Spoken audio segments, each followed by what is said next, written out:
That's true. Oh, and I think if you actually do get to the only Druid, you don't want to play Handlock against Druid. Zoo counters Druid. So next game, if A&M wins like, Warlock against... If they win this matchup. Warrior against Warlock, yeah. I think this will be a switch to Zoo against Druid. Wow. Is there a Druid deck that beats Zoo? Can you play like token Druid? There's no Druid deck that's good against Zoo. Wow. To my knowledge. Not even aggro Druid? I think Zoo just rolls it beats over. you down. Yeah, probably. Yeah, all right. Well, we'll have to see. But this match is going to be game number 4. UT Austin throwing out the last remaining deck that they need to win with. It is going to be the Handlock. Texas A&M throwing out the Warrior once again. And their opening hand, not the best. Fiery Warx is not great against Handlock. And having a Sarah in your opening hand is never something that you really want. Yeah, but the one good card for Texas A&M right now is Slam. Slam is actually an amazing card against Warlock. It's a matchup where you need to keep up with them in card draw because you can beat them in the late game as a controller. You have just as good threats. Wow! Holy moly! Champion. Well, I believe Kit Kat's Warrior player ran Nexus Champion Sarad, and in his Acolyte-less Warrior deck. No Acolyte, very little amounts of card draw in there. Nexus Champion is sort of card draw, but in a weird way. This is based on one of Kit Kat's old lists with Nexus Champion and no Acolyte. I think recently we've convinced him to take that out for Acolyte again, but I mean, it's definitely a funner card, so. Yeah. We'll have to see what crazy things that card is going to. This is unfortunate. Feels bad, man. Play a Sunfury Protector, Dark Bomb Face. It never feels good when this happens because one of the reasons, like one of the special things about Demon Handlock is that you have like 6 4-drops, right? Before you had Mountain Giant Twilight Drake, now you have Mountain Giant Twilight Drake, and you have the Void Colors. But yeah, this is unfortunate. I mean, one of the reasons why that Handlocks have even started doing this is because against Patron, where it's so important to start pressuring by turn 4. If you do miss that one beat on turn 4, your matchup goes from favored probably into unfavored. So, but it still don't hit it. I guess you have to play something, right? Or you're gonna discard. It seems it's just gonna be some kind of Sunfury move. Yeah, which is really rough. Maybe because that'll give Texas A&M value out of these double Fiery War Axes that they have in their hand. Dark Bomb Face. Get rid of some of that armor. Start chipping away. Texas A&M looks slightly confused by that play. I don't know. I don't like it. I like Sunfury more. I mean, Sunfury is not actually a super important card in this matchup. It's not against an aggro deck. Like generally, you win this matchup as a Handlock when you take over the board with strong minions like Drakes and Giants.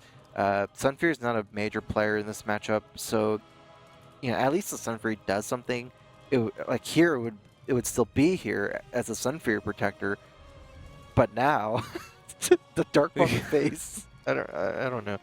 Yeah. I mean, even if you get Fire Wax, your opponent's not developing a Sludge Belcher or a Nexus Champion, so. Yeah, looks like they're going to coin out Emperor Thorsan. They did have the option of going with the Mountain Giant, but Emperor Thorsan is a card that really has to be dealt with. So, sort of UT Austin hoping that Texas A&M doesn't get too much value out of this Nexus Champion's Rod and has to use it to trade in, but an Arcane Shot. Okay. Well, they can Arcane Shot Fiery War Axe to clear off the Emperor Thorsan. I would think that. Okay, that's interesting. They could also slam and Fire War Axe, which might be a little bit better. It fits up the mana. They also draw a card. Yeah. But Arcane Shot has more style points, for sure. Yeah, so I guess they're debating between Slam Axe and Deathbite. With Deathbite, you have to trade off your Armor Smith, so. Yeah. And it does seem that the Deathbite development isn't that important for next turn, not against Handlock. And Fire War Axe doesn't really have too much value in this matchup. A lot of times it just ends up being like 6 points of burn later on in the game. We see something interesting. Texas A&M didn't attack this turn. They want to play a control game. I think one of the main things that would push you to play a control game in this matchup is having Ysera in your hand, because normally in this matchup, Warrior ultimately generally doesn't outvalue Handlock just because Handlock has so much card draw and then all these bombs. But War normally aims to bring Handlock down to around 15 or 20 and then finish the game with Grom, but I think what made them change their mind here is definitely the Ysera in their hand. A lot of people are cutting Siphon Soul, so there's not actually a great answer for Ysera, especially if you're ahead on board. So I think they just want to stay ahead on board and then play Ysera. That's their plan right now. With Demon Handlock, you have to make room for, those 4 or 5 extra demons that you're throwing in. So Siphon Soul is a card that we haven't seen in quite a while in these decks. Dr. Boom, not an immediate answer, but at least Armor Smith's is an amazing card to have out against Dr. Boom because the 1/4 absorbs Boombot so well and it also kills Boombot so well. So still don't have the answer for the 7/7, the Dr. Boom himself right now. They can armor up and hope for a spell that can deal with it. Yeah, there's sloppy ways you can deal with it. Just attack your stuff into it, but you want a better answer. Is that it? Lightning Storm. Interesting. This card is very fun. Looks like they're just going to trade into the Dr. Boom with that attack. That's a really good Boombot hit. They also get a point of armor. Yeah. For that hitting in. Yeah, with that play of trading in the Armor Smith against the Boombot, I expect the Nexus champion to trade into Dr. Boom with the Fire War Axe and then playing the Sludge Belcher. Ooh, maybe they just leave up Dr. Boom and just play Sludge Belcher. It's a possibility. They might want to protect the Nexus champion's Rod, try and get a little bit of extra value out of it, get one more spell next turn before they opt to trade it in. Wow, they don't decide to attack into the other Boombot. I guess it doesn't really matter because they're not going face anyway. And, the UT Austin's probably going to check into that anyway.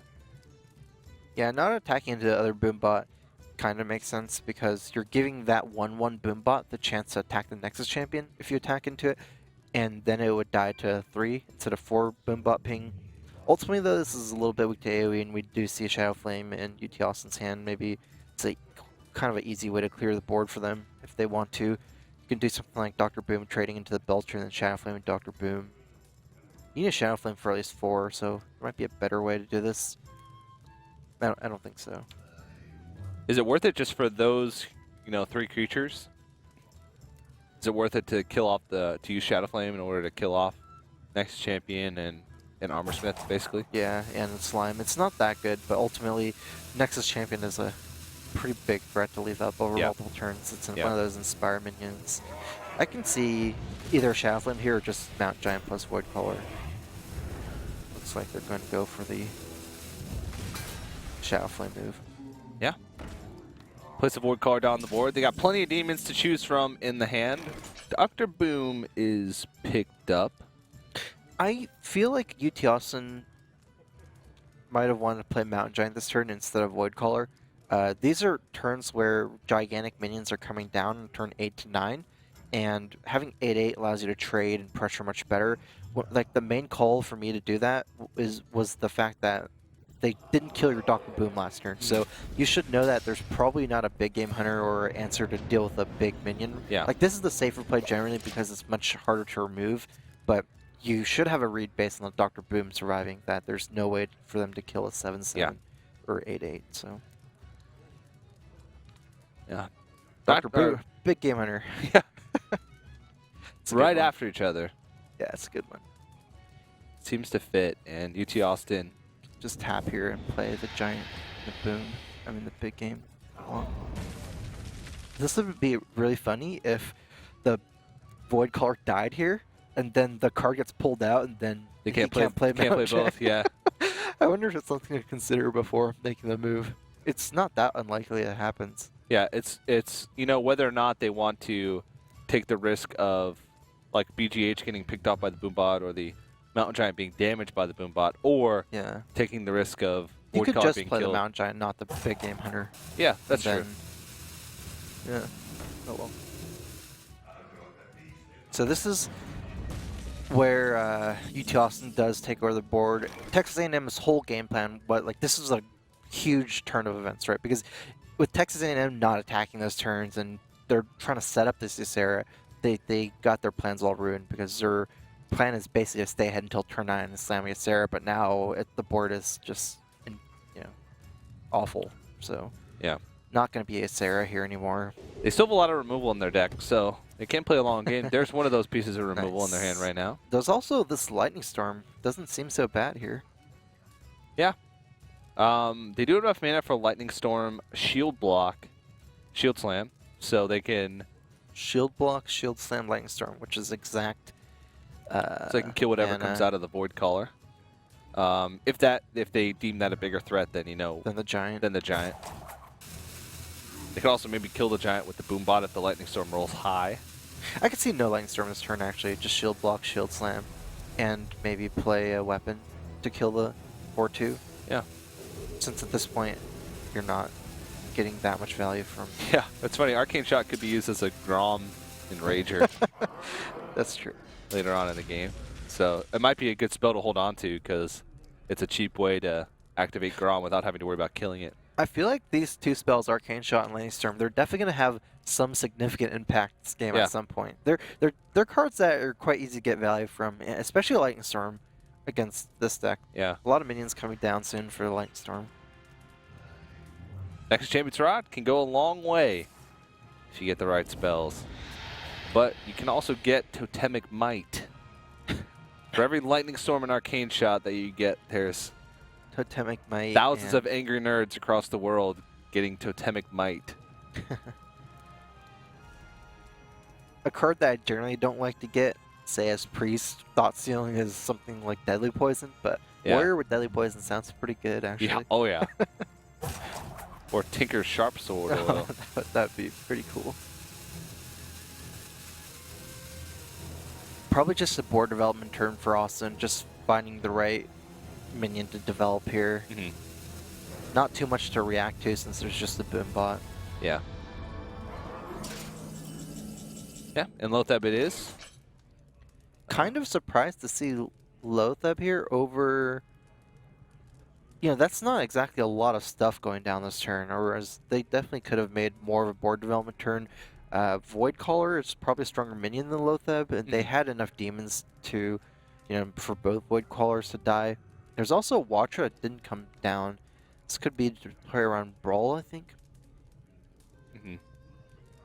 UT Austin have non-stop talking, have been non-stop talking like for the past 15 minutes. They're really like agonizing over some of these plays. Texas A&M, they're a little more silent, not talking or deliberating quite as much.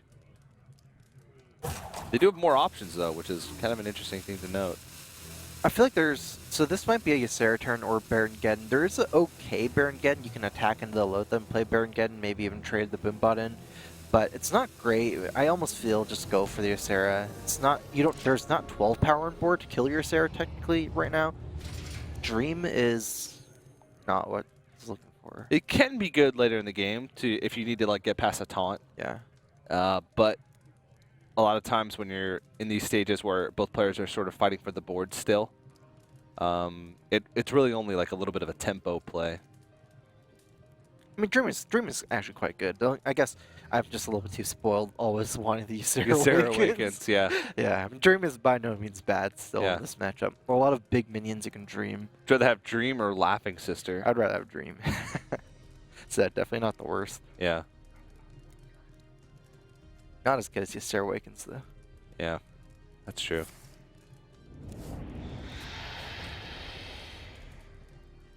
I feel like part of this is like UT Austin playing too much around Brawl, where they didn't develop enough power to Brawl, where it ends up like you see players make some of these types of mistakes where they don't develop into an AoE enough, and then they end up just not even enforcing the AoE, and the other player just plays something else, like just go bigger and play Ysera. There is a way to deal with Ysera, but that was a really costly way of dealing with Ysera. Yeah, and UT Austin actually, the Jiraxxus comes down onto the board, which, that's a huge body to deal with. But against Warrior, they have a lot of, spot removal. Oh, this is where Dream can come in, actually. Well, do you want to Dream it, though? I feel like you do. You have an easy way to deal with it. But I think, actually, Ysera, so like, Ysera, or Jiraxxus is not a very important card in this matchup, actually. Just because Warriors is such a bursty class, there's not a great time to ever play Jiraxxus here. So I feel that you just dream Draxes and save Execute for something else, because I feel it's very unlikely that this Drax will ever be played again in this game. Maybe from the second Void Caller, but that might not happen. Maybe there's no second Void Caller. There's other minions like Mal'Ganis, so yeah. I mean, I guess going for Execute. Executing for 15 damage is pretty good. Yeah. Alexstrasza played as a 1 health heal to UT Austin. It makes Ultimate sense, value. Dream is also a card that's good to save, and there was 2 Executes. So 2 Yeah. Executes, it's maybe easier to just save the Dream. Yeah. And now they just don't have to worry about Draxes at all. Yeah. Moving forward into future turns, if they ever, put the opponent below 15 in a really grinding matchup, they don't ever have to worry about Draxes.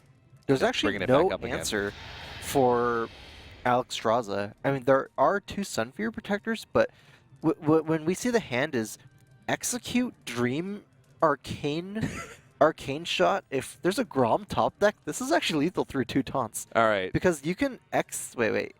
Is that so you Dream 1 taunt? I guess you can't Execute. No, it actually could be lethal even through taunts, because you could Dream, Lightning Storm, Execute, Deathbite, Arcane Shot. Oh yeah. All in one turn. There's a lot of yeah. So I think they have lethal no matter what, to be honest. If so. 2 taunts are played, they can get through 2 big taunts. Yeah, Dream and Execute, right? And then that's 8 damage plus 4 from the Deathbite plus 2. That's 14 damage. Yeah. I think this game is over. I think it's over. Wait, no, double Sun Fury. No, they didn't play it. Yeah, that's it. Has just been playing so safe the whole time. Yeah. I feel like it's haunting them because there's the guy in the back. He's like, I spotted it. It's lethal. He's Twitch chat. Wait, do they have a Twitch chat player? Yeah. No, I don't think so. No, they don't. I think some of the other teams have, because we have notes on all these teams and some of their characteristics, and some teams have like, this dude pilots everything, and we watch. Yeah. Yeah. So Texas A&M, they're one of those 3 legends. Yeah, they're one of those where they all collaborate on I definitely have some qualms about the way that Austin played here. With just they kept playing around Brawl, but again, like there's Alexstrasza anyways. No one really wants to brawl down their own Alexstrasza. They're just not committing enough to the map where you see them dying with a full hand of value. Yeah. Like look at this hand, how much value there is, and they die. That's so sad. Yeah, they didn't go with their biggest threat every turn. No, they kept trying to play around safe and around Brawl, and just ended up dying with a whole hand of 10 drops and 9 drops from Drakes. He's very proud of himself, sitting in the back there saying, I got it. I spotted it. We're good. And we have a tied series, so that means we are going to be going into a game number 5. And this is where things get really interesting, because both teams know exactly what deck or what class their opponent's playing, so they could just pick the strongest deck against that class. Warlock versus Druid.